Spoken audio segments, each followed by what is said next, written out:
तो दोस्तों रात में हम भी ड्रीम 11 गेम अपलोड किए थे। क्रिकेट जो बोलते आजकल जो ज़्यादातर चल रहे हैं अभी यूट्यूब पे, और जो भी वीडियो बनाते हैं वायरल होता जा रहा है। तो हम भी सोचे सब खेलते थे, हमारे गांव में भी बहुत सारे लोग खेलते हैं बट कोई अभी तक जीता नहीं है।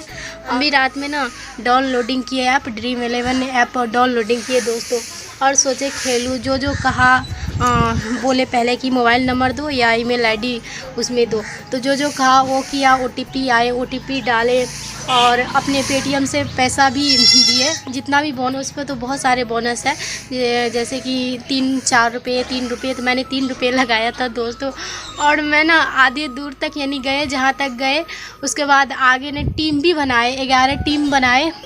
उसके बाद खेलना ही नहीं आया हमें और मैं पैसा हार गई दोस्तों, क्योंकि 3 रुपया हमारा बर्बाद हो गई।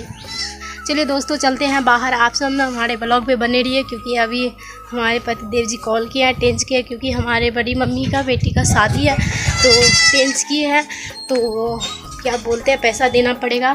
तो अभी बोले हमारे पतिदेव जी दिल्ली चले गए हैं, बोले हैं पैसा जाकर देने के लिए, बोल दो तो जा रहे हैं अभी देंगे पैसा देने के लिए टेंस वाले को, नहीं तो कोई और टेंस कर लेगा भाड़ा पे। तो सबसे पहले हमें जानकारी देना पड़ेगा, तो आप सब बने रहिए। और ये देखिए, ये मेरी छोटी सी गाँव है, ये देखो। तो चलिए चलते हैं। तो दोस्तों मैंने अपने बड़ी मम्मी को अपने पति देव जी से बात करा दिया है, टेंस के बारे में बात कर ली है, क्योंकि शादी है बड़ी मम्मी बेटी का। तो दोस्तों ये वीडियो को ना यहीं पे एंड करते हैं। ये वीडियो आप सबको कैसी लगी दोस्तों? अगर अच्छी लगी हो तो प्लीज़ प्लीज़ प्लीज़ इस वीडियो को लाइक करिए, और चैनल पे नए आए हो तो चैनल को सब्सक्राइब कर लीजिए प्लीज़ दोस्तों। हमें आप सबकी सपोर्ट की ज़रूरत है, प्लीज़ आप सब ना हमें सपोर्ट करिए। तो ये वीडियो को यहीं पे एंड करते हैं। Bye friends.